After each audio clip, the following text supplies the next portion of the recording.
বেগ ক্রমশ বাড়ছে। কাশীনাথ দ্রুত হাঁটছিলেন, মনে মনে ভাবছিলেন, আজ ডিসেম্বর মাসের 18 তারিখ, বোধহয় পৌষ মাস পড়ে গেছে। পৌষ মাসের প্রথম দিকে কোনো কোনো বছর খুব ঝড় বৃষ্টি হয়। কাশীনাথ একটা কুরিয়ার কোম্পানিতে কাজ করেন। চিঠিপত্র, ছোটখাটো জিনিস এইসব ঠিকানা খুঁজে পৌঁছে দিতে হয়। সময় মতো পৌঁছানোর জন্য আজকাল অনেকেই ডাকের বদলে কুরিয়ারের সাহায্য নেয়। একটু পয়সা বেশি লাগে, কিন্তু দরকারি চিঠি, কাগজ, জিনিস দ্রুত ও নিশ্চিত পৌঁছয়। কাশীনাথ আজ যে দিকটায় এসেছেন, এই দিকটা তিনি খুব ভালো চেনেন না। এই অঞ্চলের জন্য কুরিয়ার কোম্পানির আলাদা লোক আছে, কিন্তু কাশীনাথের সেই সহকর্মী অনুপস্থিত থাকায় তার ওপরওয়ালা তাকে অনুরোধ করেছেন এই একটা চিঠি যেন তিনি আজকের মধ্যেই পৌঁছে দেন, খুব জরুরি। দমদমের পূর্ব দিকটা খুব ফাঁকা ফাঁকা। আগে তো লোকজন কিছুই ছিল না। এখন অবশ্য এদিক ওদিক 2-4 ঘর মানুষ, কিছু নতুন বসতি দেখা যায়। পুরনো বাড়িঘর যা ছিল তার অধিকাংশই বাগান বাড়ি, কোথাও কোথাও মাছের ভেড়ি, গদি ঘর আর 2-1টা কুঁড়ে ঘর। আজকাল অবশ্য এদিকে ইলেকট্রিক, টেলিফোন সবই এসেছে। মধ্যে মধ্যে হঠাৎ হঠাৎ কয়েকটা উঁচু ফ্ল্যাট বাড়ি কিংবা আলো ঝলমল কারখানা কেমন বেমানান দেখায়। এইসব ভাবতে ভাবতে কাশীনাথ পিচের রাস্তা পেরিয়ে ভাঙা ইটের রাস্তায় বেশ কিছু দূর চলে এসেছেন। তার গন্তব্য চাঁদু রায়ের বাড়ি, 13 কবরখানা রোড। ঠিকানা এরকমই লেখা আছে, তবে ব্র্যাকেটে লেখা আছে পূর্ব ঘুঘুডাঙ্গার 2 মাইল উত্তরে। ঠিকানায় 13 নম্বর এবং কবরখানা। এইরকম দুটো অশুভ ব্যাপার দেখে প্রথম থেকেই কাশীনাথের মনটা কেমন খুঁত খুঁত করছিল। তার উপরে ইতিমধ্যেই আকাশ রীতিমতো অন্ধকার হয়ে এসেছে। হঠাৎ জোর দমকা হাওয়া, সেই সঙ্গে বরফের মতো ঠান্ডা শীতের বৃষ্টি তোড়ে ধেয়ে এলো। একটা মোটা খদ্দরের পুরনো চাদর আছে কাশীনাথের, সেটা নিয়ে কোনো রকমের মাথা ঢেকে তাড়াতাড়ি হাঁটতে হাঁটতে তিনি চারদিকে তাকাতে লাগলেন। চারদিকে এবড়ো খেবড়ো মাঠ, বাড়িঘর বিশেষ দেখা যায় না।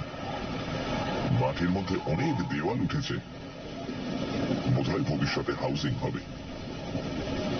মাইল খানেক আগে রাস্তার মোড়ে একটা ঝুপড়ি চায়ের দোকানে দাঁড়িয়ে এক ভাঁড় চা খেতে খেতে তিনি খবর নিয়ে শুনেছিলেন এটাই কবরখানা রোড। তার ধারণা ছিল 13 নম্বর বাড়ি খুব কাছেই কোথাও হবে, কিন্তু এত দূর পেরিয়ে এসেও এখনো 5-7টা বাড়িও কাশীনাথের নজরে পড়েনি। কাশী আশা করছেন সামনেই হয়তো কোথাও কিছু বসত বাড়ি আছে, তার মধ্যে কোথাও 13 নম্বর থাকবে। তার কারণ বিদ্যুতের আলোয় তিনি দেখতে পাচ্ছিলেন দূরে নতুন গাছের সারি, মানে সেখানে বোধহয় ভেড়ির বাঁধ আছে এবং এই রাস্তা সেখানে শেষ। সুতরাং 13 নম্বর বাড়িটা হয়তো দূরে নয়। মাছের আঁশটে গন্ধ বাতাসে পাওয়া যাচ্ছে। এই ঝড় বৃষ্টির মধ্যে মাছের ভেড়ি পর্যন্ত পৌঁছতে পারলে অন্তত মাথা গোঁজার একটা ঠাঁই হবে। কিন্তু ঝড় বৃষ্টির জোর বেগে এসেছে। এদিকে পায়ের নিচে এঁটেল মাটি, তাড়াতাড়ি হাঁটা যায় না। রাস্তায় দূরে দূরে 2-1টা আলো জ্বলতে দেখা যাচ্ছিল। বোধহয় লোডশেডিং হয়েছে কিংবা বিদ্যুতের তার ছিঁড়ে গেছে। চারদিক নিঝুম অন্ধকার। কাশীনাথ নিজেকে কেমন অসহায় বিপর্যস্ত বোধ করতে লাগলেন। গভীর ঠান্ডা শরীরের অন্তঃস্থলে প্রবেশ করছে। তাড়াতাড়ি হাঁটতে গেলে পা পিছলে যাচ্ছে। অন্তত একটা ছাতা থাকলে কিছুটা উপায় ছিল, কিন্তু এই হাওয়ায় ছাতা সামলানো দায় ছিল। সে যা হোক, এই সময়ে একটা প্রচন্ড বিদ্যুৎ ঝলকে কাশীনাথের চোখে পড়ল ডান দিকে রাস্তার অদূরে একটি পুরনো ভাঙা বাড়ি। অন্ধকারের মধ্যে একটু লক্ষ্য করতেই দেখতে পেলেন ভাঙা বাড়ির মধ্যে কোথাও একটা আলো জ্বলছে। বোধহয় কাঁচের জানলা আছে। সেই জানলা দিয়ে অতি ক্ষীণ আলো দেখা যাচ্ছে। কোনো কিছু না ভেবে এক দৌড়ে কাশীনাথ সেই বাড়ির সামনের বারান্দায় গিয়ে উঠলেন। পুরনো একটা কোঠা বাড়ি, সামনে পুরনো আমলের মতো চওড়া বারান্দা। বারান্দায় উঠে কাশীনাথ কিছুটা স্বস্তি পেলেন। সামনেই একটা ঘর, তাতে কোনো লোকজন আছে বলে মনে হচ্ছে না, তবে একটা খোলা দরজা দিয়ে একটু আলো দেখা যাচ্ছে। বোধহয় ঘরের কোথাও একটা লণ্ঠন জ্বলছে। তারই আলো কাশীনাথ রাস্তা থেকে দেখতে পেয়েছিলেন। এই সময় আরেকবার প্রচন্ড বিদ্যুতের ঝলকানিতে কাশীনাথ দেখতে পেলেন বারান্দার দেওয়ালে আলকাতরা দিয়ে মোটা মোটা টানে লেখা আছে 13। নিজের ভাগ্যকে এতক্ষণ দুষছিলেন কাশীনাথ। এবার মনে হলো ভাগ্যটা তত খারাপ নয়। বাড়িটা এত সহজে পেয়ে যাবেন সেটা তিনি ভাবেননি।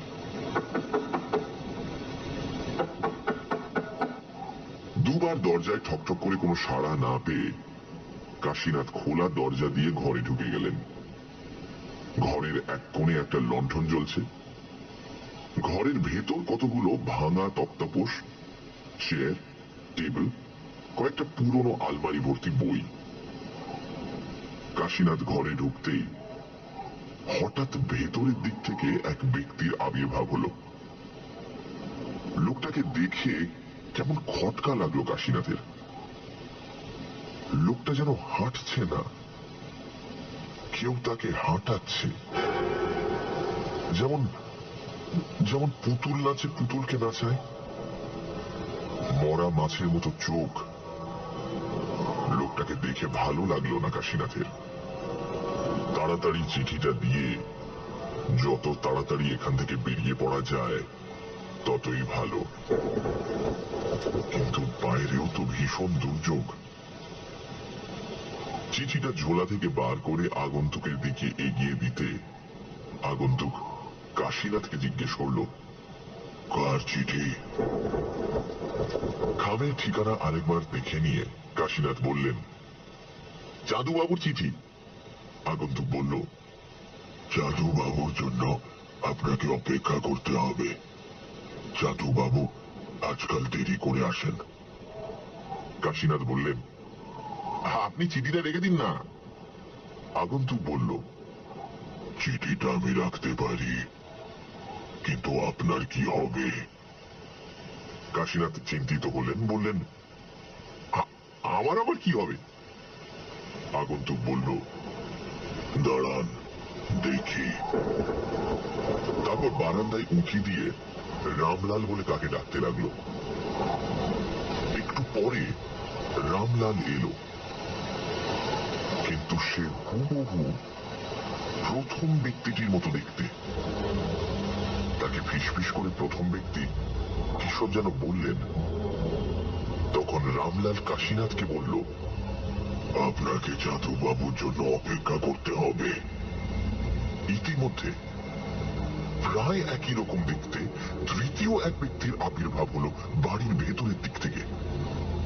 সেও এদের সঙ্গে নিচু গলায় সলা পরামর্শ করে বলল, আপনাকে চাঁদুবাবুর জন্য অপেক্ষা করতেই হবে। এইভাবে চতুর্থ, পঞ্চম, ষষ্ঠ একজন একজন করে ঘরে এলো, আর ঘর তাতে প্রায় ভরে গেল। সকলেই একই রকম সলা পরামর্শ করে, তারপর বলে যায় এক কথা, চাঁদুবাবুর জন্য অপেক্ষা করতে হবে। চাঁদুবাবুর জন্য অপেক্ষা করতেই হবে। অপেক্ষা চাঁদুবাবুর জন্য অপেক্ষা করতেই হবে। যতবারই একজন ঢোকে কাশীনাথ ভাবেন, এই বুঝি চাঁদুবাবু, কিন্তু তা নয়। এদিকে বাইরে বৃষ্টি ধরে এসেছে। দূরে কাছে দু একটা ইলেকট্রিক আলো জ্বলে উঠেছে, অর্থাৎ বিদ্যুৎ ফিরে এসেছে। তবে এ বাড়িতে কিন্তু বিদ্যুৎ নেই।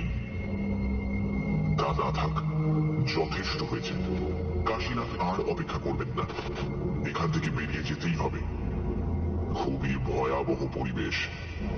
মনে মনে সব ব্যাপারটা ভেবে নিয়ে কাশীনাথ এদের বললেন, দেখুন, আপনাদের ওই চাঁদুবাবুর জন্য আমি আমি আর অপেক্ষা করতে পারবো না। এই রইল চাঁদুবাবু চিঠি।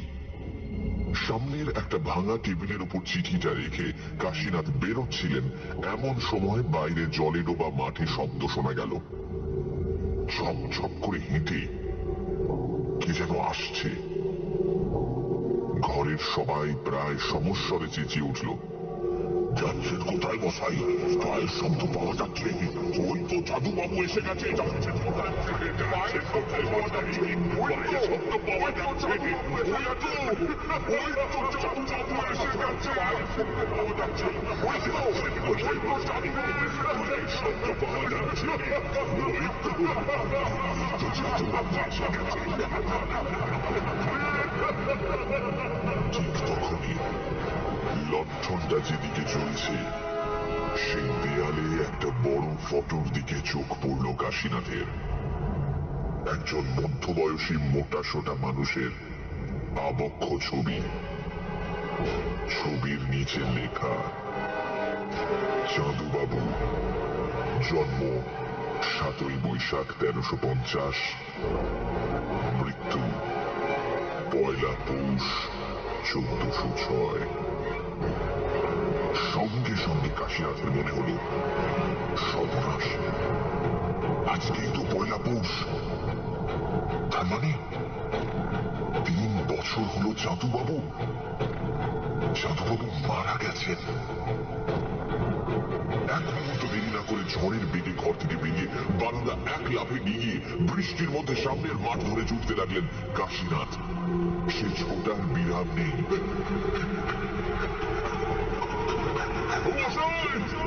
আমি চাঁদুবাবু।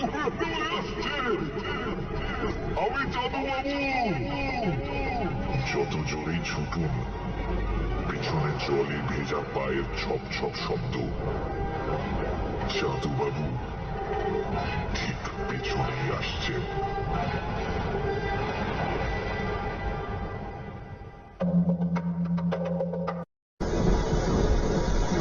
রাত কটা বাজে তা ঠিক নেই। অনেকক্ষণ ধরেই একটানা বৃষ্টি পড়ছে। ঝমঝমে বৃষ্টির শব্দ শুনতে শুনতে নেশা লেগে যায়। বাসু হালদারের ঘুম ভেঙে যাচ্ছে বারবার। একটা অস্বস্তি হচ্ছে কিরকম। দরজার বাইরে দুটো কুকুর এসে গুটিসুটি হয়ে শুয়ে কুঁকুই শব্দ করছে। বাসু হালদার চেঁচিয়ে উঠল, যদিও সে ভালো করে জানে কুকুর দুটো এই সামান্য ধমক শুনে উঠেই যাবে না। এই বৃষ্টির মধ্যে যাবেই বা কোথায়। বাসু হালদার জানলা দিয়ে আকাশের দিকে তাকালো একবার।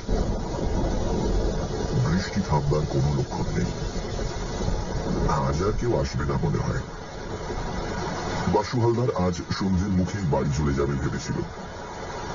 সেই সময় মুখিয়া ডোমটা এক ছিপ গাঁজা সেজে এনে বলেছিল, একটু পেশাব করে দেবেন নাকি বড়বাবু? মুখিয়ার মুখে বড়বাবু ডাকটা বড় মধুর লাগে। এই দুনিয়ায় বাসু হালদারকে খাতির করে না কেউই, শুধু মুখিয়াই তাকে ওই নামে ডাকে। মুখিয়াটাও যেন কোথায় চলে গেছে। এই সময় আরেক ছিলেন গাঁজা পেলে মন্দ হতো না। বাসু হালদার এই মফস্বল শহরের ঘাটবাবু। তার কাজ হচ্ছে কেউ মরা নিয়ে এলে সার্টিফিকেট আছে কিনা দেখে নেওয়া আর মিউনিসিপ্যালিটির 2 টাকা ফি আদায় করা। একটা পা ল্যাংড়া, জীবনে আর কোনো চাকরি জুটত না। অনেক বছর আগে রসরাজ গুহ যখন এখানকার চেয়ারম্যান ছিলেন, তখন তিনি দয়া করে বাসুকে এই কাজটা জোগাড় করে দিয়েছিলেন। সেই থেকে বাসু হালদারকে সারা দিন রাত শ্মশান ঘরের ছোট্ট অফিস ঘরটাতেই পড়ে থাকতে হয়। একটা পেট চলে যায়। এরকম বৃষ্টি বাদলার দিনে বাসু হালদার বাড়ি চলে গেলে কোনো ক্ষতি ছিল না। কেউ এলেও তাকে বাড়ি থেকে ডেকে আনত নিজের খরচে। কিন্তু মিউনিসিপ্যালিটির বর্তমান চেয়ারম্যান পঞ্চানন দাস সরকারের মায়ের এখন তখন অবস্থা, যে কোনো সময় টেসে যেতে পারে। ওরা বাড়ির মরাকে বাসি করে না। যদি এই মাঝরাত্রিরে এসে হাজির হয়, আর তখন যদি বাসু হালদারকে না পায়, বাসু হালদার একটা বিড়ি ধরাবে। চেয়ার টেবিলে বসে ঘুমোলে দোষ নেই, কিন্তু ঘুম যে আসছে না। বৃষ্টির শব্দের সঙ্গে সঙ্গে মাঝে মাঝে কুকুরের ডাক। ইস, যদি মুখিয়াটাও থাকতো এই সময়। হঠাৎ অস্পষ্টভাবে মানুষজনের আওয়াজ শোনা গেল। বলহরি হরি বলি হাত দিচ্ছে। তাহলে কি চেয়ারম্যান সাহেবের মা গত হলেন? আহা, কি মাতৃভক্তি চেয়ারম্যান সাহেবের! এই বৃষ্টির মধ্যেও পোড়াতে আনতে ভুলেন। চিতা জ্বলবে কি করে সে খেয়াল নেই। যাই হোক, ওরা বড় লোক, বেশ খরচা টরচা করবে মনে হয়। বাসু হালদারের কি আর কিছু জুটবে? বাসু হালদার ঘর থেকে বেরোবার আগেই কয়েকজন লোক একটা মরার খাটিয়া ঘাড়ে করে তার ঘর ছাড়িয়ে এগিয়ে গেল চুল্লির দিকে।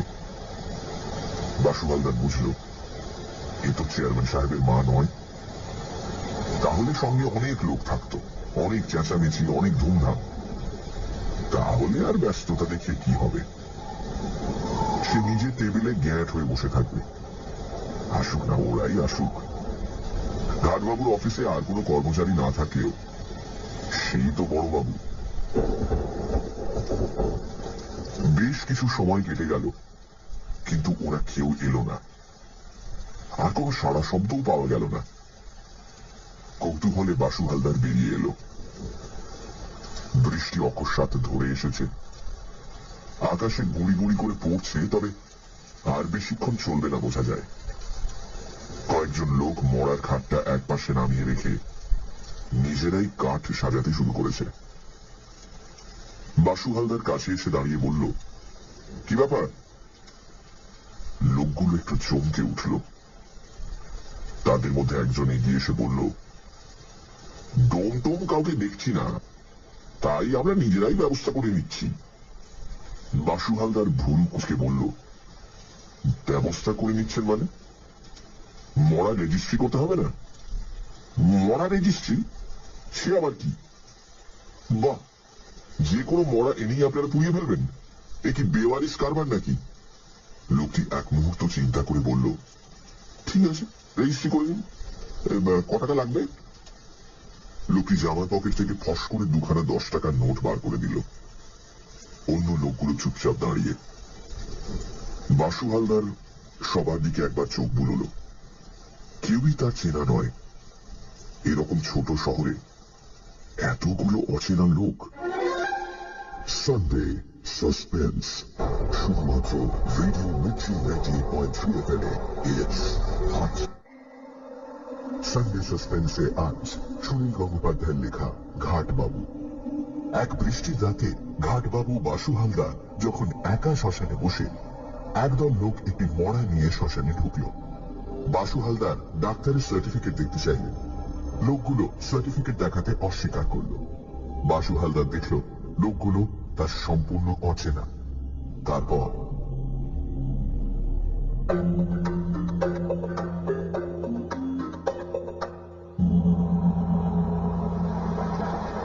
বাসু হালদার মুখ ঘুরিয়ে মরার খাটের দিকে তাকালো। একটি যুবতী মেয়ের মুখখানা শুধু দেখা যাচ্ছে। শরীরটা একটা মোটা কম্বল দিয়ে ঢাকা। শ্মশানের ঘাটবাবুর দয়া মায়া থাকতে নেই। মরা দেখতে দেখতে চোখ পচে গেছে। তবু বাসু হালদার জিজ্ঞেস করল, কি হয়েছিল?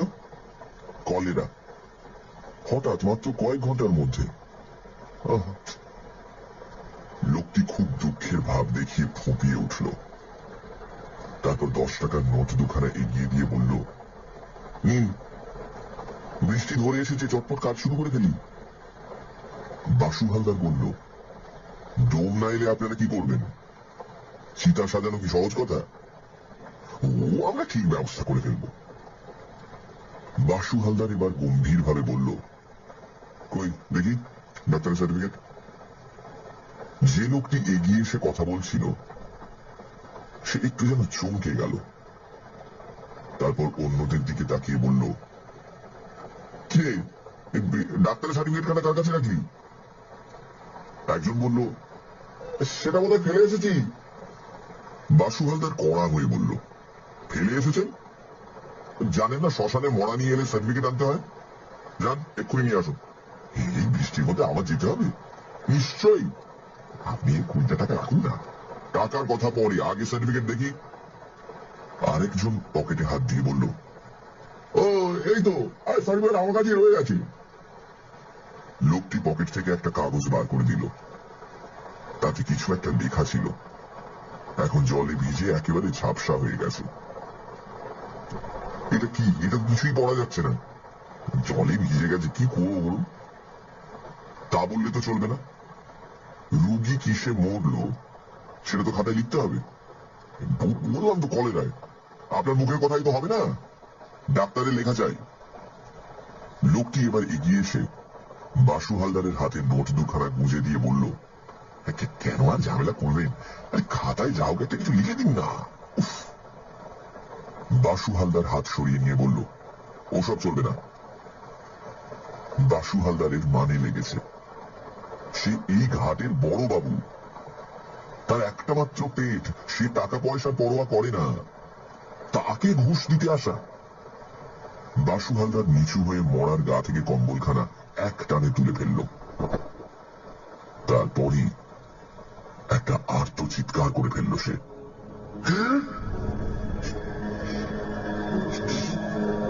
মৃত যুবতীর বুক ও সারা শরীরে জমাট বাঁধা রক্ত, বুক ও পেট ফালা ফালা করে ছেঁড়া। কেউ যেন একটা ধারালো অস্ত্র দিয়ে তাকে কুপিয়ে কুপিয়ে কেটেছে। দৃশ্যটা দেখেই বাসু হালদার অদ্ভুত ধরনের ভয় পেয়ে মাথায় হাত দিয়ে বসে পড়ল। তার মনে হলো এবার বুঝি ওরা তাকেও কুপিয়ে কুপিয়ে কাটবে। একটু অপেক্ষা করে বাসু হালদার দেখল কেউ তাকে মারছে না। তখন সে মুখ থেকে আস্তে আস্তে হাত সরালো, গিয়ে দেখল আর কেউ নেই কোথাও। লোকগুলো দৌড়ে পালিয়েছে। খুনের মরা নিয়ে এসেছিল লোকগুলো। বৃষ্টির রাতে গোপনে গোপনে পুড়িয়ে ফেলার চেষ্টায় ছিল। যদি চেয়ারম্যান সাহেবের মায়ের অসুখ না করত তাহলে বাসু হালদার কিছুই জানতে পারত না। 10 টাকার নোট দুখানা পাশেই পড়ে আছে। সে দুটো যেন কাঁকড়া বিছে। ছুঁতেও ভয় করল বাসু হালদারের। তাড়াতাড়ি সে মৃতদেহটির উপর কম্বলটা টেনে দিল আবার। এরপরেই বাসু হালদারের ইচ্ছে হলো দৌড়ে পালাতে। এক ছুটে যদি সমস্ত চেনা লোকের জগৎ থেকে দূরে পালিয়ে যাওয়া যেত, কিন্তু এই বৃষ্টি কাদার মধ্যে ঘোড়া পায়ে সে কত দূরই বা দৌড়ে যাবে? পালাবেই বা কোথায়? তাছাড়া পালাবে কেন? সে তো কোনো দোষ করেনি। আর মুখিয়াটাও যদি এই সময় থাকতো। এখন বাসু হালদারের কর্তব্য হচ্ছে পুলিশে খবর দেওয়া। খুনের মরা কারা এসে ফেলে রেখে গেছে শ্মশানে, পুলিশই এখন এর দায়িত্ব নিক। কিন্তু থানা এখান থেকে প্রায় 3 মাইল দূরে। এই দুর্যোগের রাতে 3 মাইল রাস্তা সে যাবে কি করে? এখান থেকে 1/2 মাইল হেঁটে গেলে কৃষ্ণপুরের মোড় থেকে রিক্সা পাওয়া যায়। তবে এত রাতে সেখানে কোন রিক্সাওয়ালা বসে থাকবে? কি যে করা যায় এখন? ভয় ভাবনায় বাসু হালদার ঠক ঠক করে কাঁপতে লাগলো। বাসু হালদারের ঘোর ভাঙল একটা কুকুরের কুই কুই শব্দে। কুকুরটি মৃতদেহটির কাছে এসে গন্ধ শুঁকছে। বাসু হালদার আবার ধাতস্থ হয়ে কুকুরটাকে তাড়া দিল। কুকুরটা যদি আবার মরাটাকে টেনে নিয়ে যায় তাহলে তো কেলেঙ্কারি। কুকুরটাকে একটা চেলা কাঠ তুলে ছুঁড়ে মারতে তবে সে একটু দূরে গেল।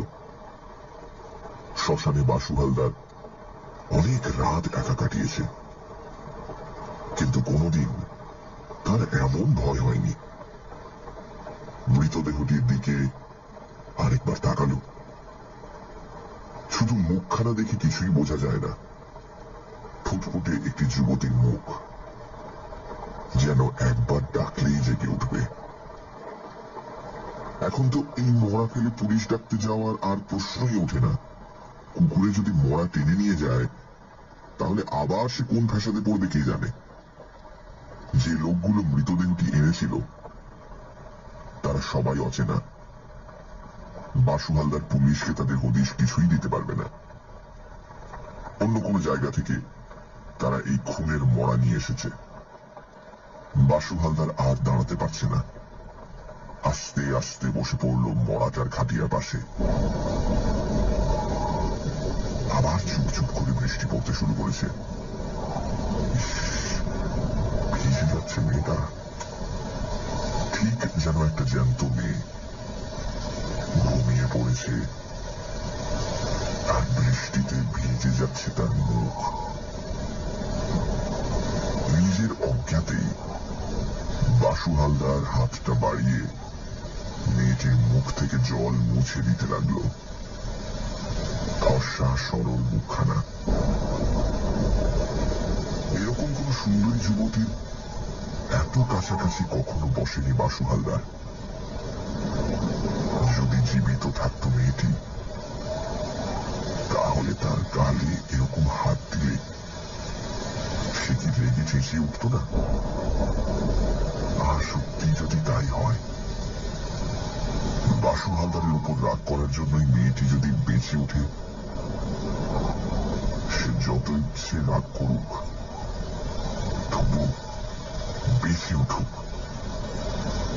এরকম একটা সুন্দর মেয়েকে কোন পছন্দ খুন করল? বাসু হালদার মেয়েটির গালে আবার হাত রাখল। কি নরম স্পর্শ! কতক্ষণ আগে মারা গেছে কে জানে। এত বৃষ্টিতে ভিজেছে, তবু তার গাটা তো সেরকম ঠান্ডা নয়, যেন বেঁচে আছে। বাসু হালদার মেয়েটির গালে একটা টোকা মেরে বলল, জেগে ওঠো, আরে অনেকক্ষণ ঘুমোলে। নিজেই হাসল বাসু হালদার। কখনো হয়? মেয়েটির শরীরে অন্তত 15-20টা ছোড়ার আঘাত। শুধু একে খুন করেনি, কেউ যেন প্রতিহিংসা নেবার জন্যই এর সুন্দর শরীরটা ফালা ফালা করে কেটেছে। কিছুক্ষণ খাটিয়ার পাশে বসে থেকে বাসু হালদার মেয়েটিকে ভালোবেসে ফেলল। তার নিঃসঙ্গ জীবনে এই যেন একমাত্র নারী, যার গালে হাত দিলেও কোনো প্রতিবাদ করে না, যার ঠোঁটে ঠোঁট স্পর্শ করালেও কোনো প্রতিবাদ করে না। এই চিন্তায় বাসু হালদার এমনই উতলা হয়ে উঠল যে নিজেকে আর সামলাতে পারল না। সে মুখটা এগিয়ে এনে মেয়েটির ঠান্ডা রক্তহীন ঠোঁটে নিজের ঠোঁট রাখল। তখন মৃত মেয়েটি ফিস ফিস করে বলে উঠল, আমার নাম অঞ্জলি সরকার। সোনাবাড়ি গ্রামের রতন নাগ আমাকে খুন করেছে।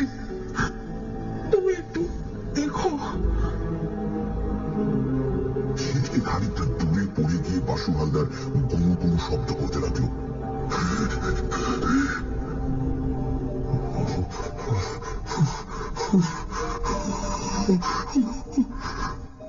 অজ্ঞান হয়ে গেল অবিলম্বেই। পরের দিন বাসু হালদারের জ্ঞান ফিরেছিল দুপুরবেলা। সে অনবরত চিৎকার করছিল, রতন নাগ, ওই সোনাবাড়ি রতন নাগ, ওই খুনি, ওকে ধরো। পুলিশ রতন নাগকে গ্রেপ্তার করে তাকে দিয়ে স্বীকারোক্তি আদায় করবার পর বাসু হালদার সম্পূর্ণ সুস্থ হয়।